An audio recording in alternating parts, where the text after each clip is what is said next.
this text talks about, who had come to the place where she was at her last. She was at her last. She did not have anything left. The Bible said that she had run out. And as she ran out, she didn't know what to do. She was afraid. She thought that the creditors would even come and take her children. And you know, a lot of times that's really where we are today, whether we want to acknowledge it or not. Creditors don't actually come and pick your children up at your door because they probably don't want them. You want them. But the fact is, they do pick up portions of your children. Because poverty has an adverse effect on your children. As it bothers you, it also bothers your children. So they didn't come and physically come and get your children, but they came and got portions of your children. Because if you don't have a lot of resources, you're not able to properly feed them. And so that's the creditor coming to get your kids. They came and got your kids' health, and maybe you didn't even realize it. When you don't have a lot of resources, it's difficult to send them to private schools or to get them extra help with tutors and so on and so forth. And so the creditor comes and gets your children's education, capture their education, and capture their health. And then if you're struggling, because oftentimes there is now a sad term. I don't like this term, Sister Lisa, but we talk about the working poor. I think it's absolutely horrible that there is such a term, that the person has to work and still be broke. But oftentimes there are people who are working 2 and 3 jobs and they're still struggling. And so the creditor has also come and they take your time from your children. And so, you know, so even though we don't think about creditors actually coming, Sister Mara Fisher, come to pick up your kids, there are elements of your family that can be taken hostage by the whole idea of a need and from poverty. And so, as you know, many times a year I talk about this kind of subject. As a matter of fact, my son told me last night, he was talking about the sermon today, and he was saying, well, I think it was about time for him to come up with another one of those, you know, we need to move on up sermons. But you know, I know that there are a lot of places that we talk about in the church, a lot of things that we talk about in the church, and oftentimes, and I've been accused of the same, not accused of it, I've done the same thing, and that is, oftentimes we're so busy preaching about what not to do that we never talk about what to do. And there are some things that you need to do, some practical, pragmatic kind of things that you need to do. And so I'm not interested in folks shouting and saying amen this morning. I'm interested in you taking some notes and really thinking about some of the things that I'm going to say about this particular passage. Because, you know, all of us are impoverished in some ways. We have some needs that we need to take care of. Yes, yes. And no matter how far you've gone, there's still some things that you can do to go a little bit further. Amen. This woman had come to the bottom of her barrel. She didn't know what to do. And so I think this passage really tells us how to come back or how to come up. First thing that happens here is that she's talking to the prophet, and she wanted to know, what can I do? You know, I got some problems here. Look at verses 1 and 2. I'll read them to you again, because I only have 7 verses. Now there cried a woman of the wives of the sons of the prophet unto Elisha, saying, Thy servant my husband is dead, and thou knowest that thy servant did fear the Lord, and the creditor is come to take unto him my 2 sons to be bondmen. And Elisha said unto her, What shall I do for thee? Tell me. So the first thing that we've got to realize is that we can't be afraid to share our need. We can't be afraid to share our need. This woman comes forth, and I tell you, a lot of people can identify with this woman. In her case, her husband was dead. In the case of America today, a lot of husbands or boyfriends, baby daddy, whatever you call your boo, is missing for whatever reason. Some of them are dead, some of them are in prison. Some of them are not in prison, they're sitting somewhere playing PlayStation. Some of them are on the corner, some of them are, being bothered by some type of addiction, so on and so forth, but at any rate, the man is missing. And there are single families having to raise themselves, and oftentimes it is a single mother, it's a single female. In the African American community, this is certainly a problem. Not only is it a problem, Brother Wesley, it becomes a problem later on, because what studies have shown is that when a single woman is raising a child of any race, but especially of an African American race, oftentimes what happens is we raise more aggressive men. Because the mother starts to believe that she has to be mother and father. Now realizing that you can't be, women, you can't be father. You can claim that title if you like to, but you can't be father. You are the mother, and the father's missing. See, a lot of times, part of the problem that we have in this world is we're busy trying to cover up stuff and change things that aren't true. We live in denial. So what will happen is a mother will say, well, I'm mother and father, because you don't want to say that the father is missing. The point is you're the mother and the father is not there. That's the truth. Yes. All right. The fantasy is that you're mother and father. Now, I can prove to you a whole bunch of different ways that you're not mother or father, but it starts with your shower. Check yourself. You are the mother, not the father. Now, you don't have to go to Maury to get a test to find out that women, you are not the father. Father's missing. If we start with the premise of truth, it helps us as we move along. Now, don't get mad at me because somebody mad because I was the father. No. Just say, look, I was wrong. I shouldn't have said that I was mother and father. I'm the mother. Right. You gave birth. Right. Because when we try to adjust and try to be two things and try to be something that we're not, we're always going to mess that up. Right. And so the best thing to do is to be the best mother that you can be and not try to be a father. I can show you time and time again in the text where God has provided. You know, by now you might have had a man to come along and take care of you and your baby if you stop trying to be a man.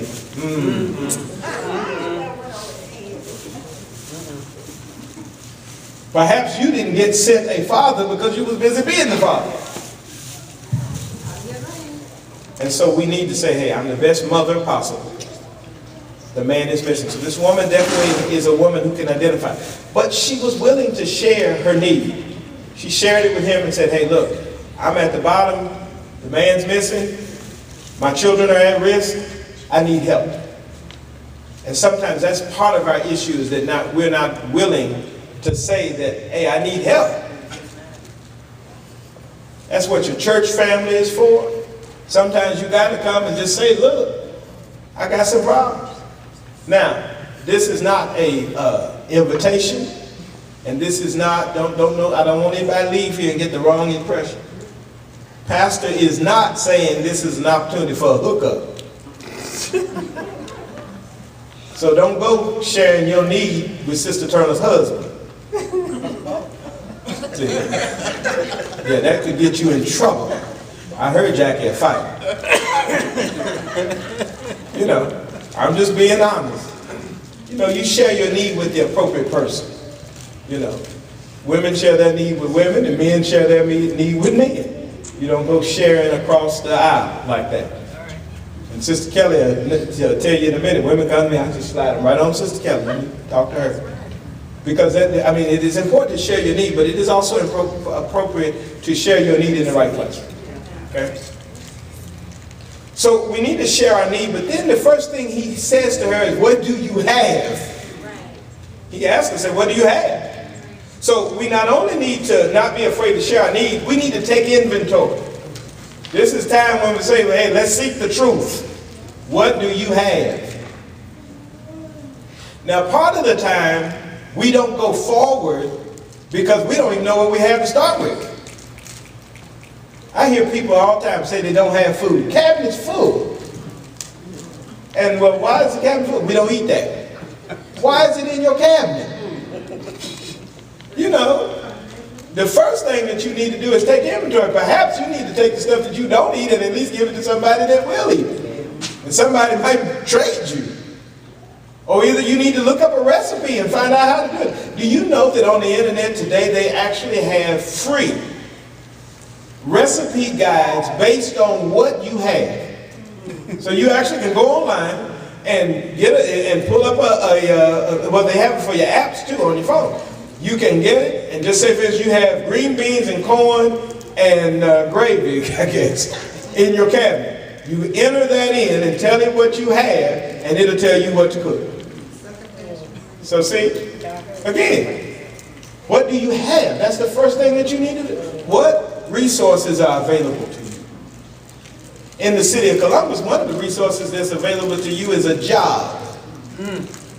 It's a job. People tell me, oh, well, I can't get a job because I got a record. Yeah, right. There's plenty of people got jobs. They don't give you the job maybe you want. Now, they're not going to let you come at the bank and be a teller if you was a thief.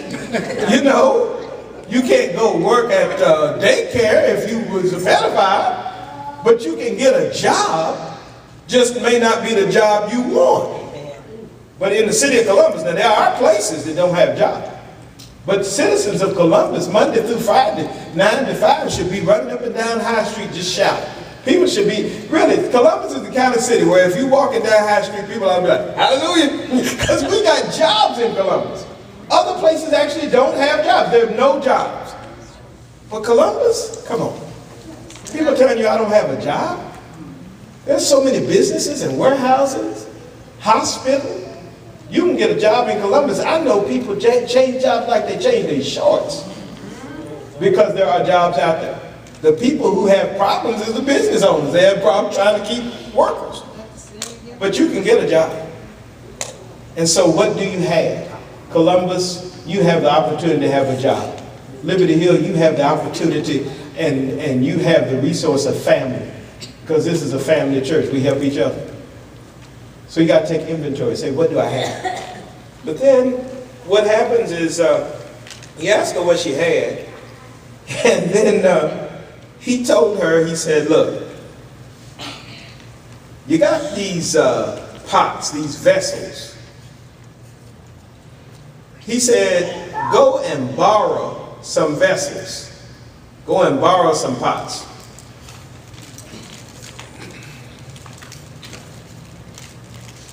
She said, I don't have anything in my house except a pot of oil. That's all I got. So he told her, said, go and borrow some pots, even the empty vessels. And he said, borrow not a few. In other words, borrow as many as you can get a hold of. Sometimes you got to embrace community. Sometimes you got to embrace community. Some people are ashamed. They won't go down, well, they used to call it the welfare. I don't know what to call it then, to be quite honest. I'm sure there's a politically correct way, job and family services or something. I know that you're not supposed to say food stamps no more. You're supposed to say SNAP. And let you know, Liberty Hill, how long y'all been off of it. I don't even know what it's called, but it's called SNAP today. And it stands for something. I used to know what it stands for. But at any particular rate, they don't have food stamps anymore. They have a card. It's called the SNAP program.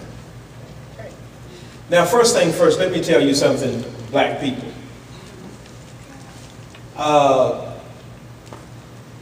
Even though on the news they tend to talk bad about people who need food stamps or need assistance, the fact is that that program does not benefit the one with the card as much as it does the one that's selling the groceries.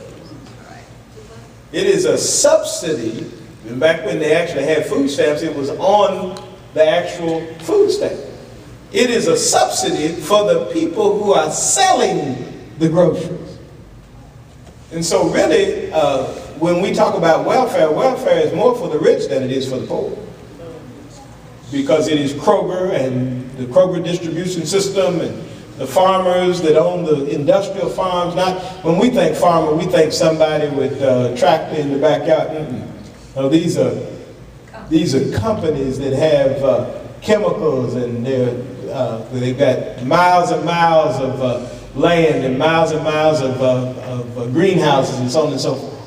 and they're being helped by the system. It is the government's way of inducing stimulus into the rich industrialists, actually.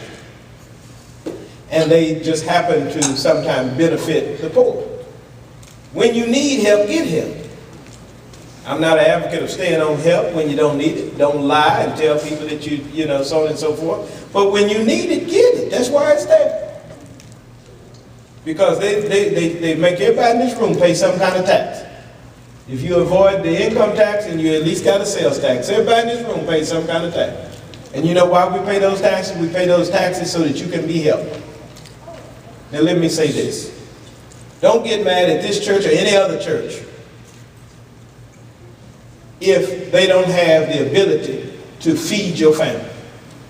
Number one, that's not the entire job of the church. Now, the church should feed those, you know, and he told us to feed. But don't get mad if the church can't support your whole family. Most churches can't. But most churches have people inside them that pay their taxes. And they pay their taxes so you can go get you some food stamps if you need them. So don't get mad if you're not willing to go and get what you're supposed to get from the community. Oh, I wish you could catch that. Don't get mad at the church if we say, well, you know what, did you go get you some food stamps? Don't go and run and tell people, say, you know what, the pastor, I said that I needed some food. He told me to go sign up for food stamps. What kind of church is that? This is the kind of church that gave you some good wisdom. Go down there and put your name on the line. Well, that's embarrassing. Don't be embarrassed. Go down, you need the help, go get it. Go borrow some pots from some other people. And once you get them, don't sell them. Yeah, don't sell them. Use them. Kids sitting at home hungry because you selling food stamps to get your hair did. Don't make sense. So don't be willing to embrace the community. But then he told her, he said, look, once you get those pots, he said, go and shut the door. When thou art come in, get the pots, thou shalt shut the door upon thee and upon thy sons, and shalt pour out into all those vessels, and thou shalt set aside that which is full. So fill up the pots, but do it with the door closed. So yeah, share your need, take inventory, embrace the community, but don't share everything. Don't share everything. We live in a culture where we spend too much time on Facebook and Twitter and all that other stuff. Y'all know my spiel. Don't tell everything you know. Don't show everything. Every company has what they call trade secrets. This means that's what they have to keep secret for their business to work. You don't tell everything you know. I'm a firm advocate of that. Everybody that knows me personally can tell you, say he'll tell you something, but he's not going to tell you everything. What he tell you will be true, and that he wishes to hold, he's not going to tell you. As simple as that. And some things I keep to myself. Or I provide information for Timothy on a need-to-know basis. I don't need to know that yet. Some things in your life are not ready to be shared. And when you share everything you know and you put your business out there like that, you got other spirits that you having to deal with that you wouldn't have to deal with had you not given them the sword to stab you with. And so I'm not telling everything I know. Everything I know will only be known by one, and that's the God above. Amen. All right. Because some things I keep to myself. I probably should tell more things to my wife. I'm working on that part. But I've been closed-mouthed so long, I don't tell people everything. It's just one of them things I don't do. And I'm going to tell you, it has helped me in so many instances. Yes, Jesus. When I arrived at 4410, me and one other person knew it. And we kept it to ourselves for a while. And then It was about 6 other people sitting in the floor. They said, don't say nothing. Don't let it leave this room. We're going to talk to God for a moment here. But we don't tell everything we know. It's as simple as that. You don't tell everything you know. I had a meeting, said come to the meeting. We'll talk about it when you get to the meeting. Well, what the meeting about? Come to the meeting. So some things you got to keep to yourself. So close the door on some of your information. Share, but then allow the Holy Spirit to lead you in terms of what needs to be kept to yourself. He said, shut the door, you and your sons. You know what? You need to teach your children.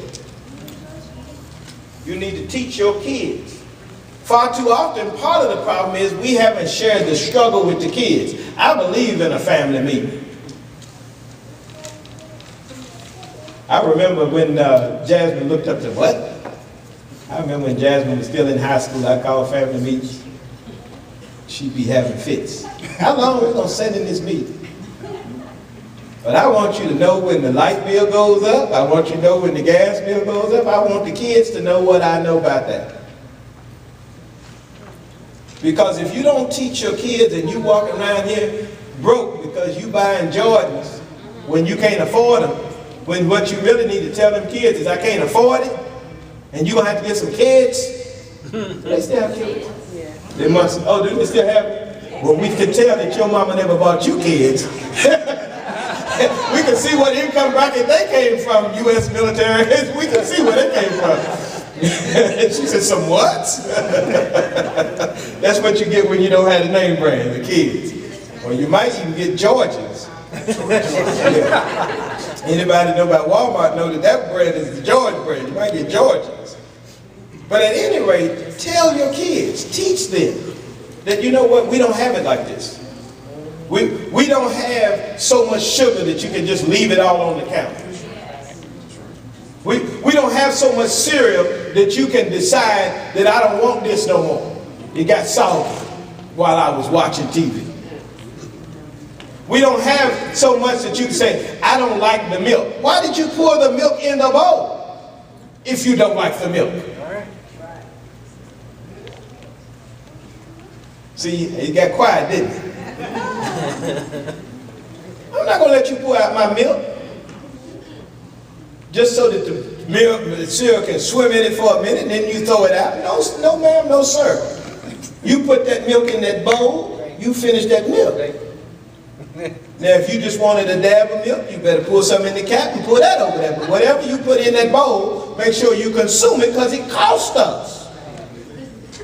If you're trying to figure out why you broke because your food is going out the door for some fickle, finicky little people that you're in charge of. If you want to stay broke that way, then stay broke that way.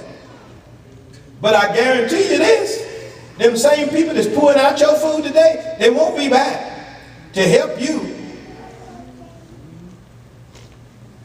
because you haven't trained them. That's why they won't be back. That's why I'm telling you. Got to train them. Teach your kids. Tell them, say, you know what? Y'all got to put that TV on a timer.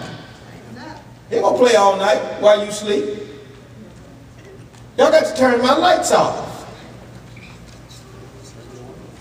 Brittany shaking her head. That's right, ain't it? Because that's how you get to stay in the house, and that's how we get to continue to move forward as family. Because I'm not going to be sitting up broke. Because everything I bring in with a spoon, you taking it out with a shovel. Uh-oh. We're not going to do that. So you bring the kids into the conversation and you teach them and you allow them to know that there's a need in this house. You allow them to know this is where we're trying to go, this is what we're trying to achieve. Now this doesn't mean for those of you who are struggling, I'm also talking to those of you who think you got something. Because you might not have it tomorrow. So some of what you got there, you might not have tomorrow. And if you create a bunch of spoiled, entitled children, and something happens, you lose a job, get laid off, have some downtime, then they're looking at you like you ought to keep on doing what you've been doing. Now teach them. Teach them. And they might not have a job outside the house, but they better have one inside. He said to bring them in and then start putting. So then he says to, those that are full, put them aside. You need to learn how to put some aside. Because look at 4, he said to set aside that which is full. Pour into the vessels, set aside that which is full. So she went, she closed the door like he said, her and her son, they bought the vessels and she poured out. And it came to pass when the vessels were full, that she said unto her sons, bring me yet a vessel. And he said unto them, there is not a vessel more, and they all stayed. So she filled up all the rest and still had oil left in her own. She put some aside. She put those that were full. She managed things. We need to learn how to be managers. Don't spend everything you got. Save something back. I don't know, when I was a kid, there was Willy Wonka and the Chocolate Factory, or Willy Wonka. And one of the characters on there was Gustus. Gustus was the big boy. And his mama always had the same thing to say to him. Gustus, save some for later. Yeah, that's what she would tell him. And some of us need to hear that voice. Save some for later. We consume too much. This culture is a consuming culture. Everything is disposable. You got disposable dishes, disposable diapers. Everything is disposable. Our relationships are disposable. Disposable boyfriend, disposable girlfriend. We treat everything like chewing gum. Lose its flavor, throw it out. We need to learn how to put some things aside, how to save a little bit. Troy Caffey, who was the founder of Chick-fil-A, Christian, strong Christian man. But you notice that Chick-fil-A is still not open on Sunday today. I can't find your Chick-fil-A sandwich today, promise you that. And so